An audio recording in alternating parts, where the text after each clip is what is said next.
You know that most musicians, regardless of how good they are and how much experience they've had, experience performance anxiety. So if you get nervous being up front playing, you are in very good company. It is something that people deal with on every level. And I think in all of the years that I've been working with elite musicians, the people that feel fine about performing and can just go up and blitz it without a second thought, I could count on the fingers of one hand. So we'll be looking at performance anxiety and how to manage it next week. There's not time for it this week. But fear itself is not a measure of how good a musician you are, or whether or not you can make music, or whether or not you can make the grade. All right. So those two ideas. Fear is not relevant to how good you are, and your favourite musicians are in the same playing field as you are. Now, what we're going to do, 1, 2, 3, 4, 5. So we've got 20 participants, yeah, or 19. So I've got 5 questions. So I'd like Ingrid to make breakout groups. So we can have 3 groups of 4 and 1 of 3. Is that right? No, 3 groups of 4 or 2 of 3. That's how it works. And the first, the group 1, you get a sign up that tells you which number room you're in. So remember which number room. So if you're group 1, what you're going to do, for all the groups, when you go into your breakout room, the first thing you're going to do is appoint a speaker, because that speaker will come back in to the big group and present the stuff that's come up in your small group, okay? So group number 1 is going to answer this question. What is music for? Well, there's 2 questions, and why do we do it? That's group 1. Group 2 is, where does music begin? And what do we want music to be when we listen to it? How much of music making is psychological?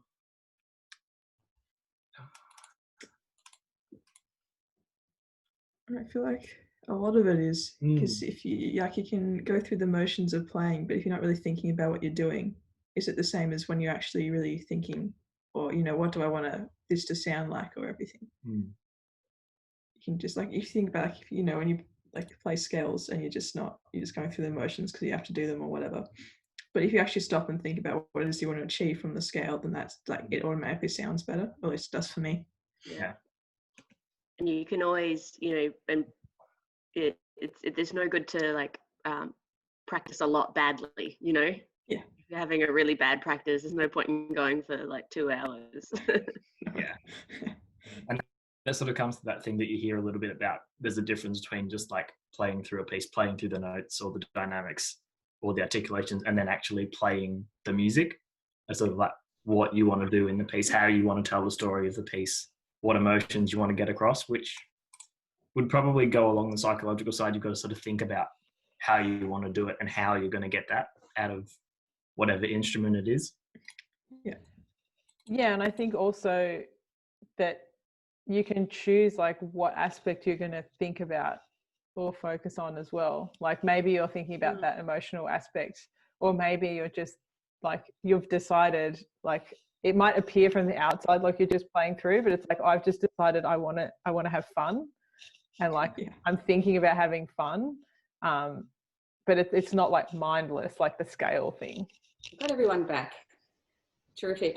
So group 1's spokesperson, please. What is music for, and why do we do it?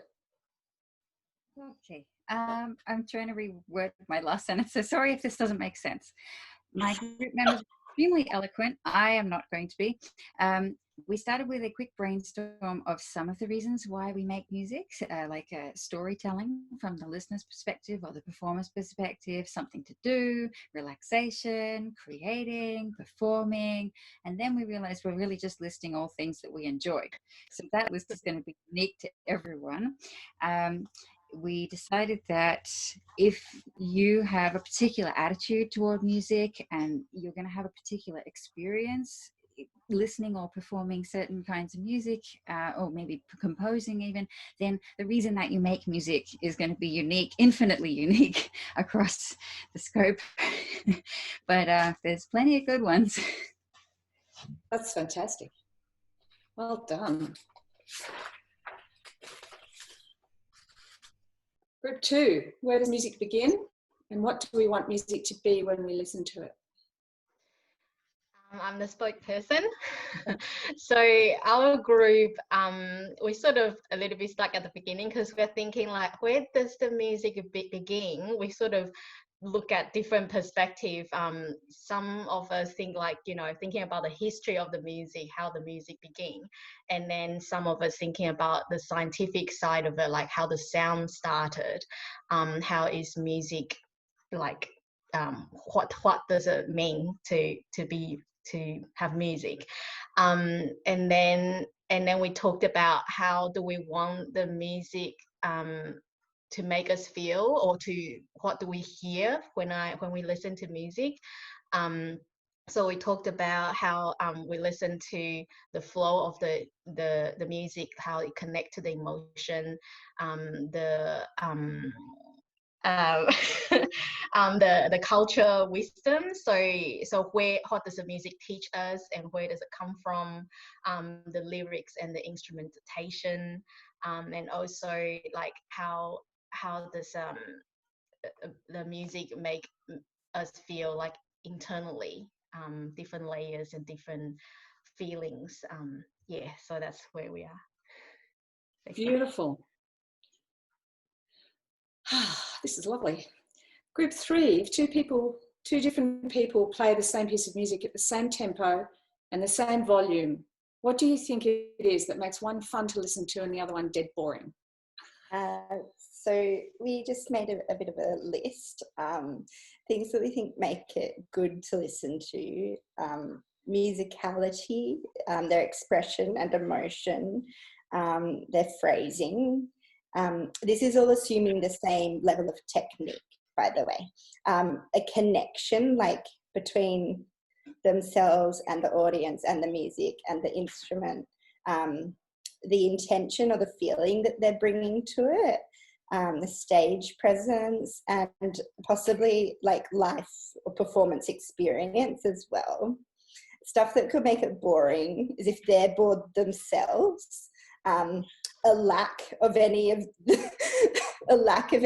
things we said make it good, like a lack of expression and disconnection.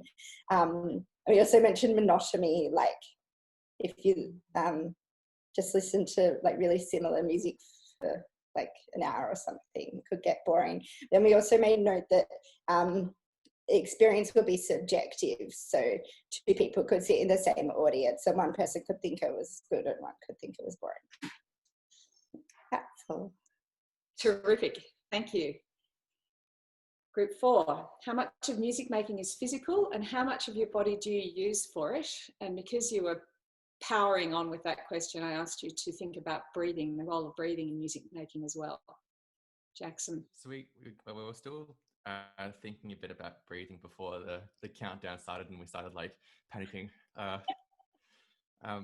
But the things we did discuss is that it depends a lot on the instrument itself as to how physical it's going to get, because some of that physicality might be actual movement and some of it might be just breathing or movement of the lips and tongue and mouth. And so obviously we had a percussionist and two strings players. So for the percussion, Jackie noted that it's easy to follow people when they're moving all together, and you can kind of tell straight away whether people are, especially strings, because of the amount of the distance of movement, how together they are as a section, which I agree with, but it's rough to hear. Upper body, okay, so we split the body into upper and lower as well, and talked about how with a lot of instruments, the upper body is the flexible route. It's the bit that moves the most, especially when you're sitting down. And the lower body is the foundation. And if you are standing, or if you're on a pedaled instrument as well, that stability could also be rhythmic and not necessarily structural. It's the body without the brain. So much meat and bones. Yeah. So we know now from neuroscience that thinking is not limited to from the ears up. We have neuropeptides, which are chemicals that circulate through the whole body that carry thinking and feeling things. It's in the language. We talk about gut feelings. We know that music comes from our whole self. It's not just from there up. You know that if it's done from there up, it can leave you cold even if it's clever. So what we want is this whole self-engagement. So it's not just physical and it's not just psychological, it is psychophysical, the whole thing. And the reason that it's easier is because this very simple tool organizes your physicality and your mind efficiently. So things that have been doing most of the work have actually just spread it out across the whole structure. Make sense? Some of you, yes? Good. And that's what we want. We want the work spread out through the whole structure, so the bits that need to do the supporting are doing the supporting, and the bits that need to do the moving are doing the moving, and you can breathe. So it's an integration between breath and postural support and movement. That's what we're after. And this is an incredibly simple tool to do it. Now,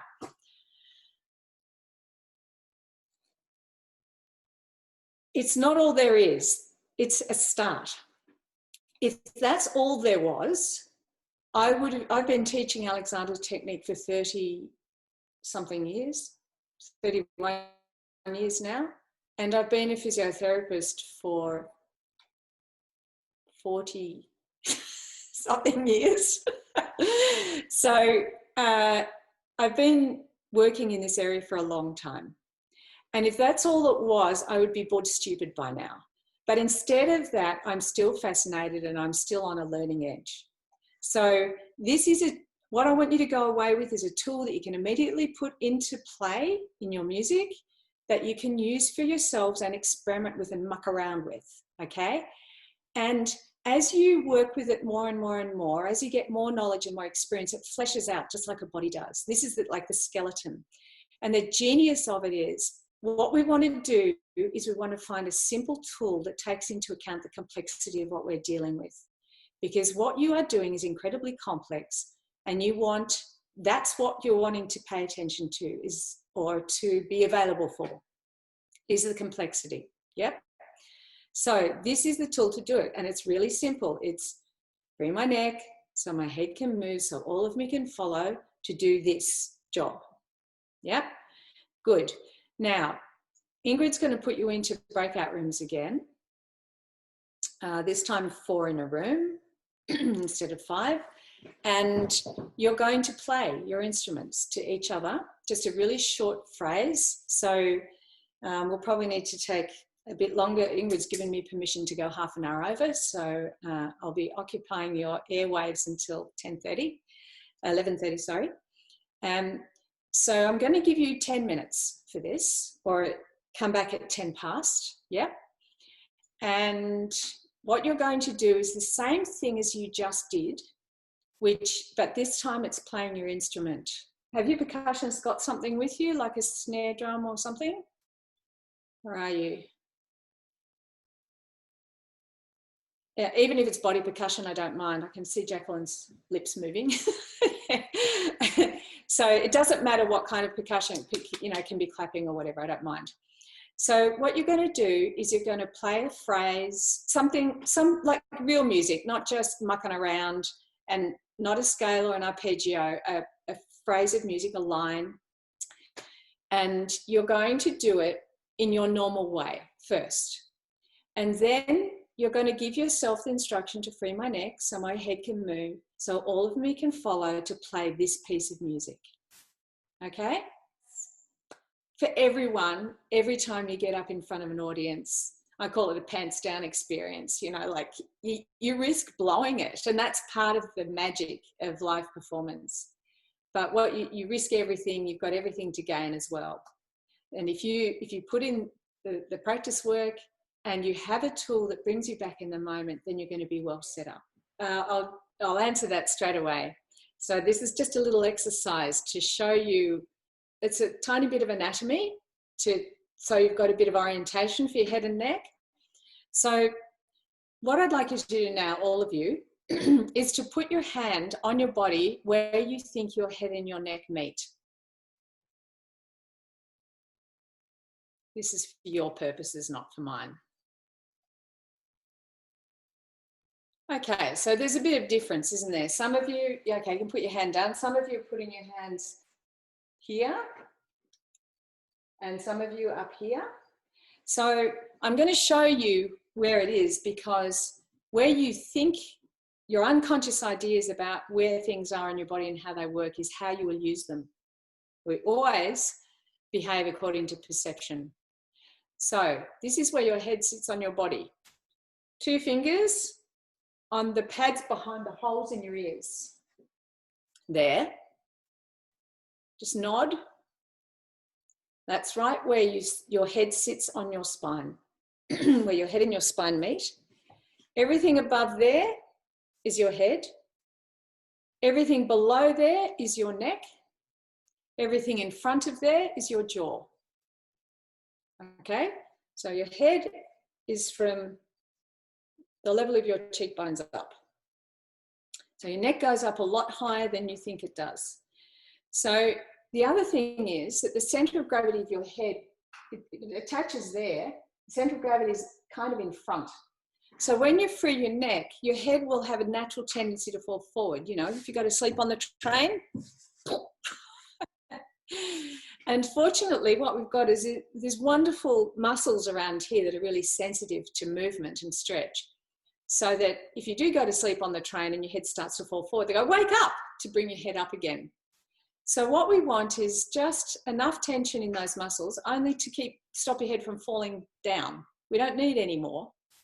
That's the maximum we need. So when we're thinking about softening the neck, we're thinking about softening that whole column, front, sides, back, the whole thing, and softening the jaw with it.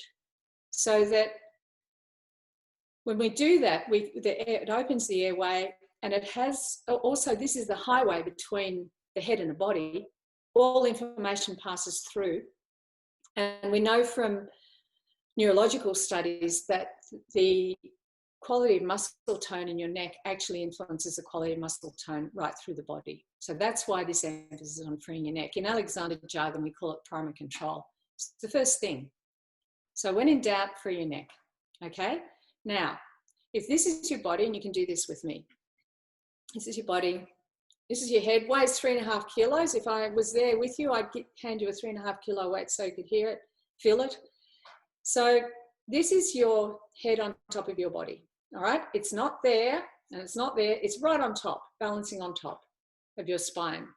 Now, if ever you're not in optimal coordination, your neck will always tighten a little bit and pull down onto your body, because that's what muscles do. They contract. What we're doing here today is learning how to release that so that this is easy to move. So if your neck is tight and pulling down onto your body, it's very hard to move underneath. If you're releasing your neck so that you're free to lighten up and move, it's easy to move. That's what we're doing. That's all we're doing. Okay? Now, I was saying to the group that Sky was in, it takes way too long to say, free my neck so my head can lead, so all of me can follow to play this thing. So what we want is one word that just encompasses that whole idea. So I like to invite each group to make up their own word that means all that. It has to be a perfectly new word. So it's no good saying free or float or any of that stuff, because it already has a meaning. We need a word, and the only meaning of that word is free my neck so my head can lead, so all of me can follow. My head can move, so all of me can follow to play this thing. That's what we need. Because when you have the minutest rest, you need that word to click in, to come back, to reset for the next phrase, because there's so much at work to take you out of the musical moment. We want a way to come back in. So, any offerings on a word?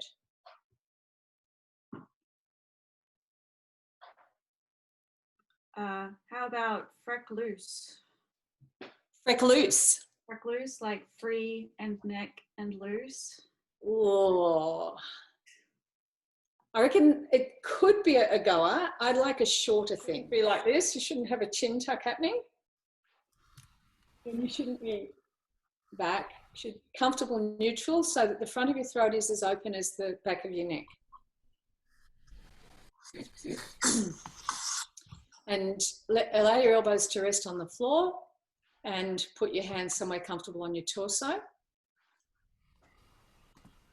Oh, Rebecca, you've got shorts on, have you? Brave. Just thinking about how cold it is. I feel the cold. Good on you. Lucky you. Okay, knees bent up, feet flat on the floor. And I want you to, don't look at me. You don't need to look at me. I will be looking at you. So I want you to position your feet at a width where you're not having to hold your knees in or out for your legs to keep balanced. They're just, the weight of your legs is dropping down through your feet and back through your torso into the floor. By your torso, I mean your trunk. Everything from your sitting bones up to the top of your shoulders. So having your feet positioned so you're not having to use, or you're using minimal effort to keep your legs balanced. Of course, there'll be some muscle work. Okay. So what I would like you to do is to kind of dreamily, in a very soft way, invite your neck to be free, and you're not going to be at all fussed about whether you can feel the change or not. You're just going to play with me for the time being. If while we're doing this, you feel like you want to take a book out or put an extra book in for comfort or experimenting, that is fine. So inviting your neck to be free so that your head can tend to just ease away. All right, let's try arms. This is going to be fun. All right, so the first thing you're going to do is lie there and don't pick up your real instrument, pick up your air instrument. So it's your instrument, you're picking, I know cellists and everybody, you're going to have to just use your imagination, sorry. But imagine you're picking up your instrument to play as you raise your arms. Notice what happens to your back on the floor as you do that, and what happens to your breathing. And put your hands down. Okay. And now the loop to free my neck, so my head can move, so all of me can follow to pick my instrument up. Go. Well, I can see what's happening there. That's great. And put your hands back on your torso as you were.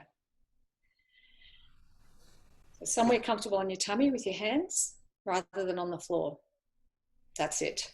Because the reason is it just helps your shoulders widen a bit. Talking of shoulders, I'd like you to soften them enough so that gravity tends to draw them away from each other and back towards the floor. I don't want you to push or shove or tighten. I want you to allow, to imagine the space between your shoulders. I think that's all. Thank you very much. Thank you for working so well. Good work. Thank you so much, Anne.